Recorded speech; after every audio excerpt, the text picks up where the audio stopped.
Welcome back, grade 12s. It's economics with me, Spiwe Vilagazi.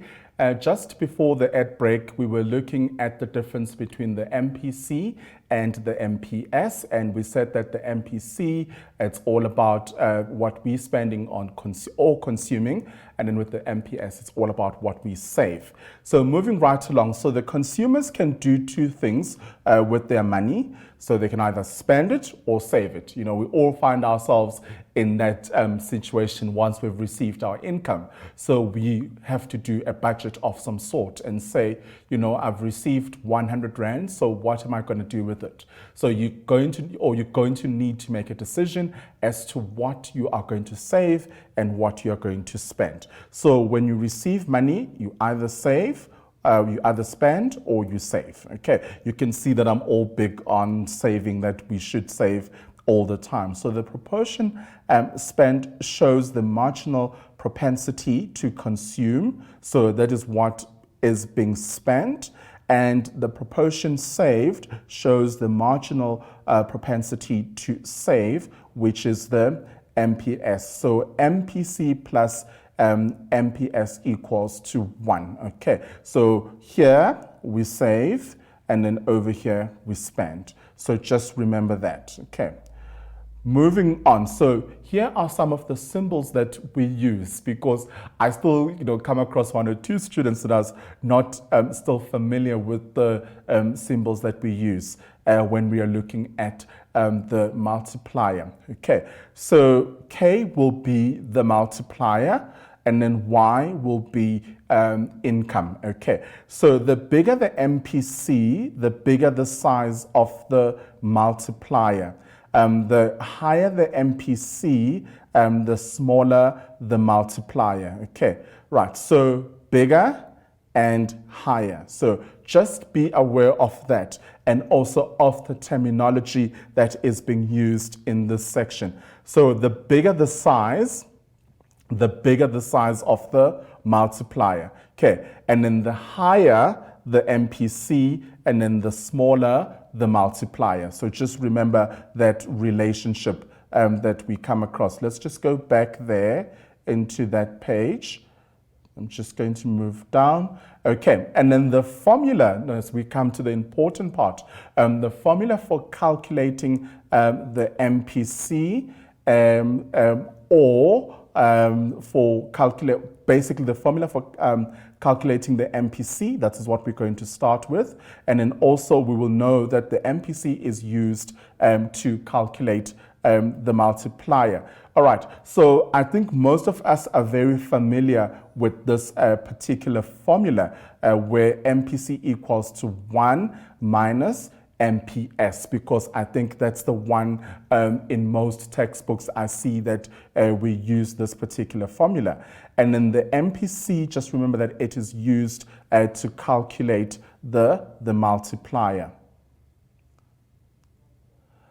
So the formula for calculating the multiplier is 1 divided by 1 minus MPC. Okay, so it's 1 divide 1 minus the MPC over here. So here's our formula, and then later on we will actually do a practical example where we use the formula. Just now I want us to understand how the formula looks like and the symbols that are used when we are referring to the multiplier. So the 1 over here is a whole number, and it stands for the new money that enters the circular flow. Okay, so remember, this is still part of the part of the circular flow itself. We're looking at a circular flow of an open economy.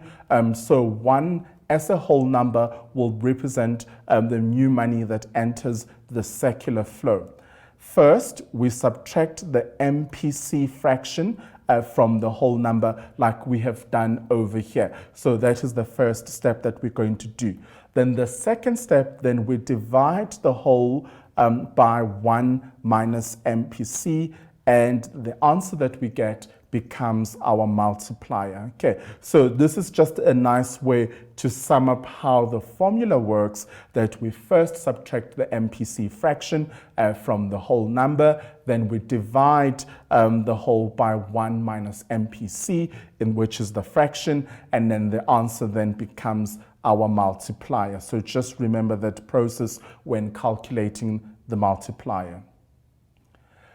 So the two-section or the two-sector model includes the households and the firms, whereas the three-sector model includes the government. Okay, so you know from grade 10 and 11 when we've looked at the two-sector model and also at the three-sector model. So in a two-sector model, you've got only the households and the firms, and when we look at a three-sector model, we then include the government. When we calculate the multiplier for the three-sector economy, we must include the effect of taxation as a leakage. Okay, so remember, leakage, it can come in a form of savings or in a form of taxations. Okay, and then we know that the government sector is the one that's responsible for the taxation.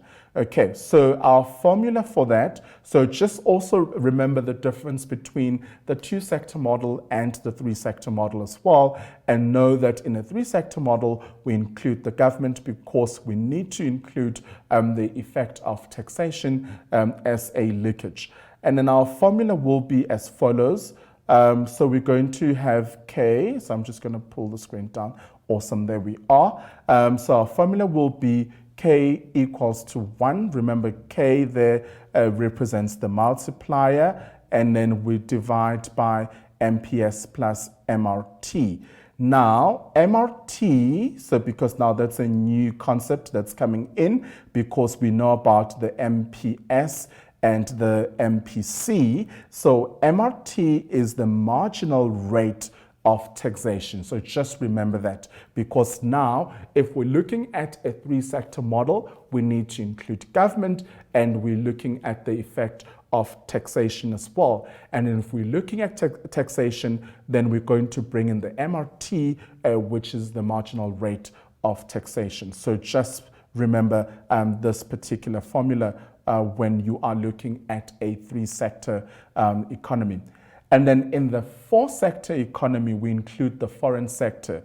So the multiplier is calculated by including the marginal prosperity to import, because when we're looking at import and export, we are now dealing with the foreign sector. So now we're looking at an open model of the circular flow, because now we are looking at import and export as well. Okay, and then the formula for that will be, so K, we know that K stands for the multiplier, equals to 1, and the MPS plus the MRT, and then plus the MPM, okay, because now we are bringing the import as a factor, and or we're looking at how import will actually affect or effect the whole concept of the multiplier. So just be on the lookout for that. I just want us to go back, so I'm going to pull the screen up so that we have a good understanding of the four-sector economy. So I'm just going to go over it because I just want to make sure that you understand the difference between the two-sector economy, the three-sector economy, and the four-sector economy.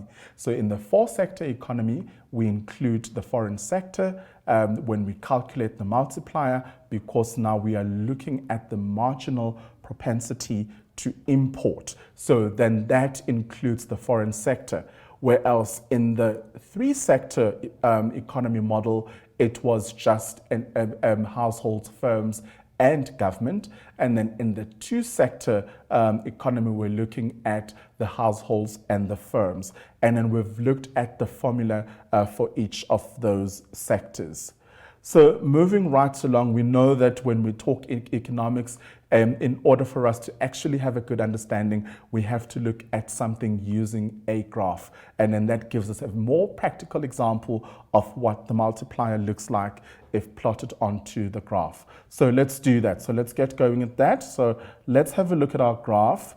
and then we will look at the different information that we find in this graph. Okay, so we've got our aggregate spending, and then also we have our total income as well.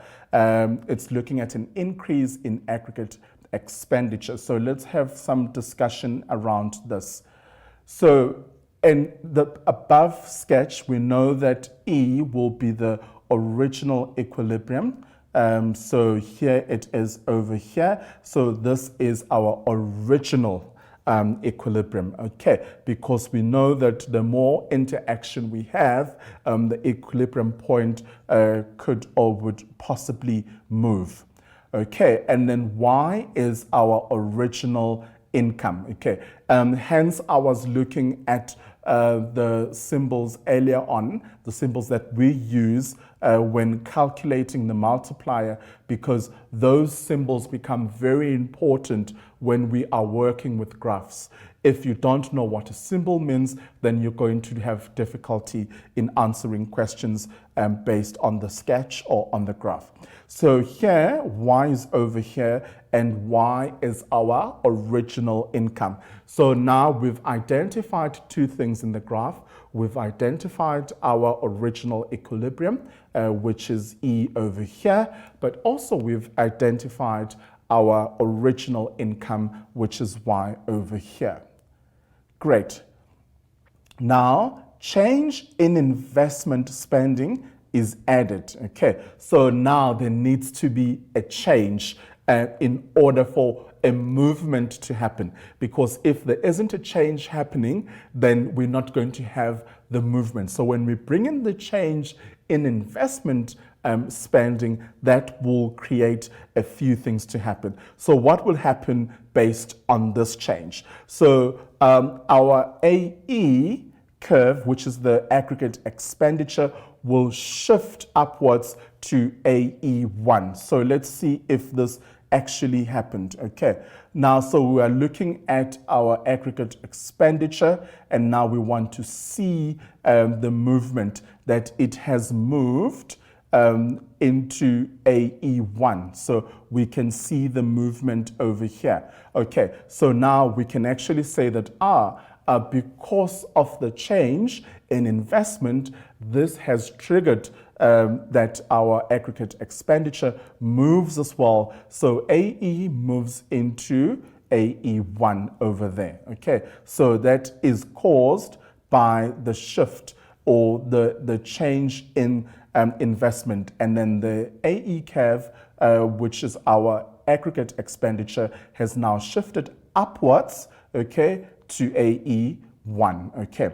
So total spending at each level of income, because income is represented by Y, increases to Y1, okay. So let's go back into our graph. Awesome, there we are. Okay, so we've looked at our original equilibrium, so we're all happy with that. And then also we've looked at our original income, and then we saw a change in investment which resulted in an upwards move of the aggregate expenditure.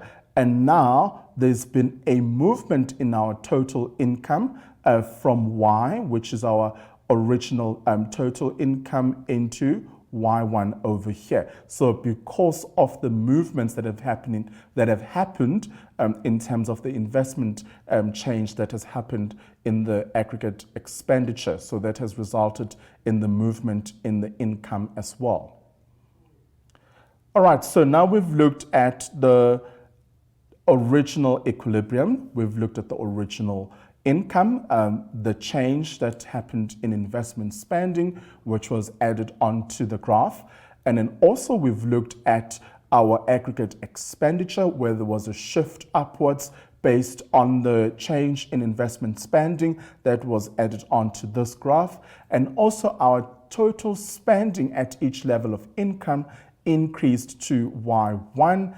And then planned spending determines the aggregate expenditure, and aggregate demand increases to AD1. Okay, so let's go back and then let's find all of this. Okay, Okay, so now here's our aggregate demand, and it has moved to 81, and then that is the original aggregate demand over there. So we see that there has been a movement with the aggregate demand on the graph as well.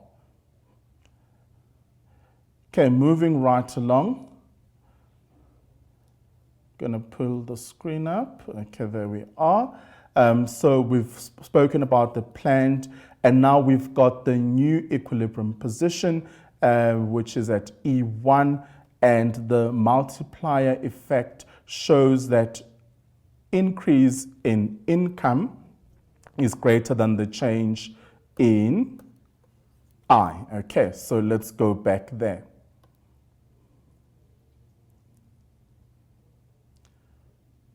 All right, so now we know that there's been a new equilibrium point there, and then also there's been a change in income as well, which we looked at earlier on. So because of the change in investment spending, and then that has caused the aggregate expenditure to move from this part to that part as well, because of the change in investment that was added on to this. Okay, so basically that is the multiplier in a graph or in a sketch.